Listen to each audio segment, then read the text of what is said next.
Me encontraba preparándome para mi clase de natación como cualquier otro día, cuando entonces el entrenador nos pidió dar unas cuantas vueltas a la alberca.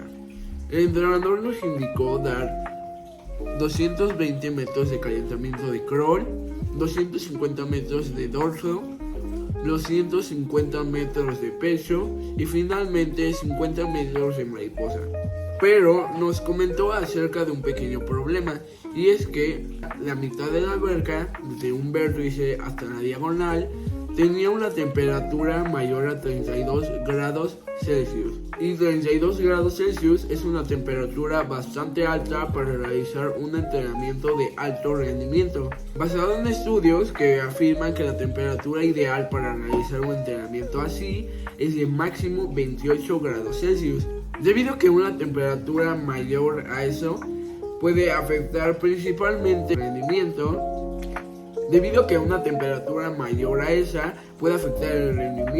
principalmente la respiración, puede causar lesiones musculares, entre muchas otras cosas. Y bueno, ya que tenemos el problema, primero tenemos que saber qué es la trigonometría y qué son las razones trigonométricas. Bueno, la trigonometría es la parte de las matemáticas que se enfoca únicamente en los triángulos.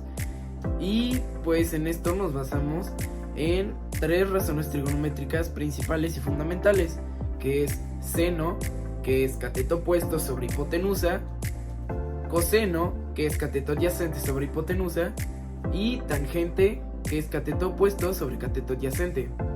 Y bueno, me vas a preguntar, ¿qué son estos nombres tan raros que me estás diciendo? ¿Son medidas o qué son? Bueno, tenemos un triángulo rectángulo, y este triángulo rectángulo tiene tres lados, tiene un ángulo recto, como su nombre lo indica, y pues los lados que te mencioné anteriormente con las razones trigonométricas son los siguientes. Y bueno, vienen siendo el cateto opuesto. Bueno, el cateto opuesto es el lado del triángulo con el que el ángulo seleccionado no hace ningún contacto, es decir, el que está hasta el otro lado de nuestro ángulo. Es decir, si seleccionamos el ángulo de arriba, el cateto opuesto viene siendo la base de nuestro triángulo. Ok, ya quedó eso. Ahora, cateto adyacente. El cateto adyacente viene siendo el lado del triángulo con el que nuestro ángulo sí tiene contacto. Es decir, el que se forma aparte de la hipotenusa, es el lado del triángulo con el que se forma además. Es decir, si seleccionamos otra vez el ángulo de arriba, nuestro cateto adyacente viene siendo la altura del triángulo, es con el que tiene contacto además de la hipotenusa. Y la hipotenusa finalmente. La hipotenusa es el lado del triángulo, el lado contrario a nuestro ángulo recto. Es decir, aquí está nuestro ángulo recto y aquí está la hipotenusa. Otro dato muy importante sobre la hipotenusa es que siempre va a ser el lado más largo, el que más mide de este triángulo rectángulo que tenemos. Y finalmente, este triángulo rectángulo tiene, como tiene nombre de sus lados, también tiene nombre a sus ángulos. Sus ángulos vienen siendo los siguientes. Tenemos el triángulo rectángulo, así. El ángulo que se forma arriba se le llama ángulo de depresión o ángulo de inclinación. Con cualquiera de esos dos nombres te lo vas a encontrar.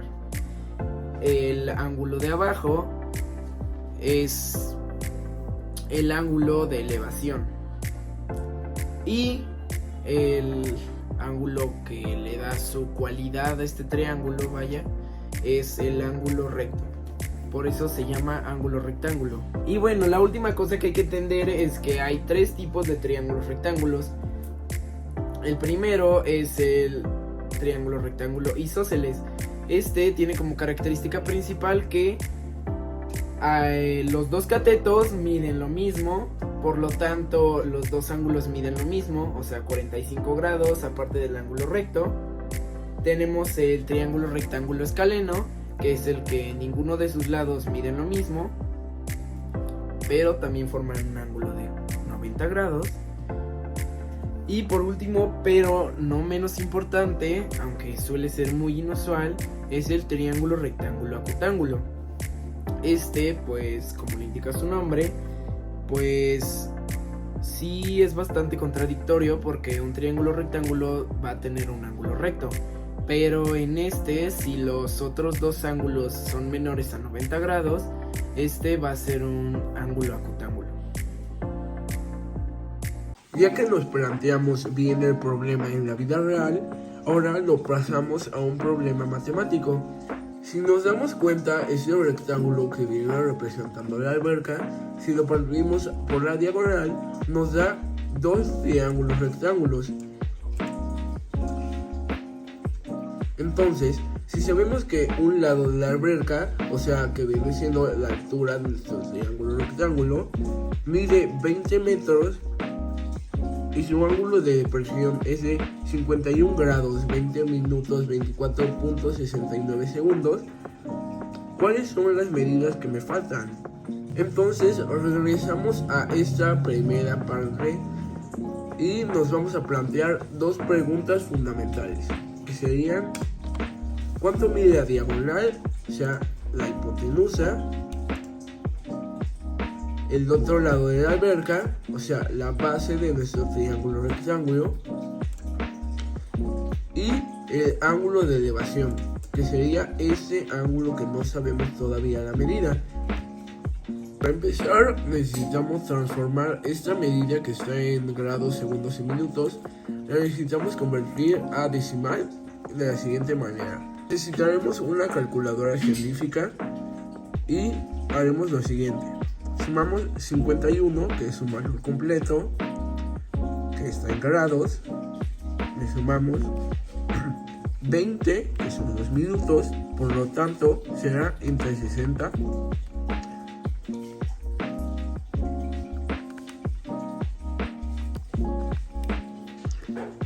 más 24.69 y entre 3600, ya que son los segundos que tiene un minuto.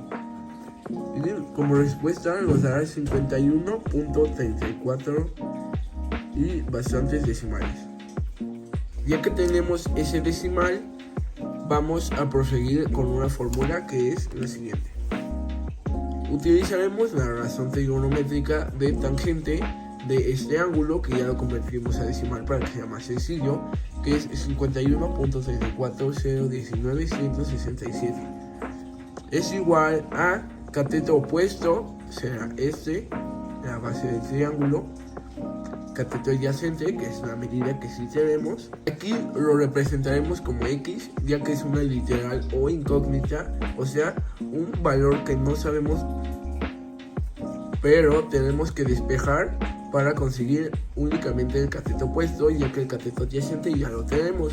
Entonces queda como tangente de la medida del ángulo pasado a decimales por el cateto adyacente, y queda 25. Entonces ya tenemos que la base del ángulo rectángulo es de 25 metros.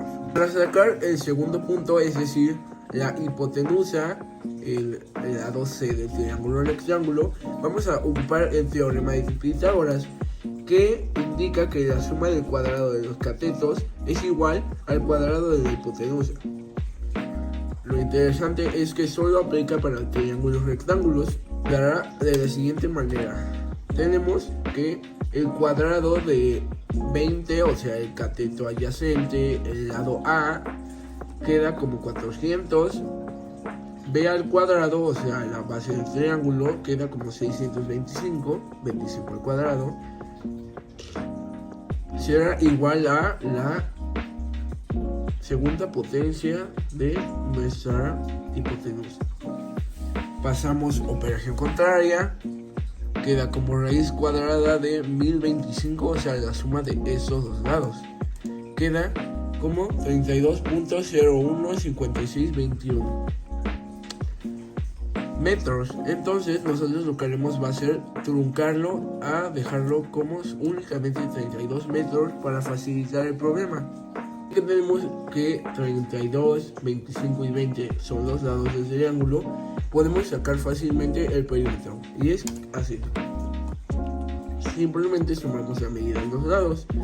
25, o sea, la base, 20, o sea, la altura, y 32, o sea, la hipotenusa, y nos da 77. Tener las medidas completas de triángulo, nos falta el último ángulo. Esto es fácil y sencillo. Aplicar esta resolución de este ángulo, el ángulo de elevación, tenemos que hay, aparte de las razones trigonométricas, también están las razones trigonométricas inversas. Esas simplemente son seno a la menos 1, coseno a la menos 1 y tangente a la menos 1 para sacar valores. Esto lo podemos realizar fácilmente con la calculadora científica de la siguiente manera. Para este último ángulo utilizaremos tangente a la menos 1, ya que tenemos cateto opuesto, cateto adyacente. Entonces será shift tangente, aquí está, seno, coseno, tangente es la que vamos a usar, tangente, y queda tangente a la menos 1, paréntesis, de cateto opuesto sobre cateto adyacente, que es 20 sobre 25. Cerramos paréntesis y answer. Pasamos a grados, minutos y segundos con este símbolo. Y queda como 38 grados, 39 minutos, 35.31 segundos. Terminamos por completo las medidas del triángulo rectángulo, es decir, lo que vamos a nadar. Y finalmente vamos a contestar la última pregunta del problema. ¿Cuántas vueltas serán necesarias darle a la alberca para completar el circuito? Pues fácil, sumamos todos los valores en metros y al final nos da un total de 770 metros. Sabiendo que el perímetro de la zona que nadaremos es de 77 metros, se tendrán que dar 10 vueltas. Así de fácil. Entonces, juntando todas estas vueltas, serán 10 vueltas completas. En conclusión, el problema lo podemos resolver sabiendo las medidas de ese triángulo rectángulo, ya que lo partimos a la mitad por la diagonal. Sumamos todos los metros que vamos a nadar, sabemos que son 770 metros y serán 10 vueltas. Y así es como concluimos con este problema.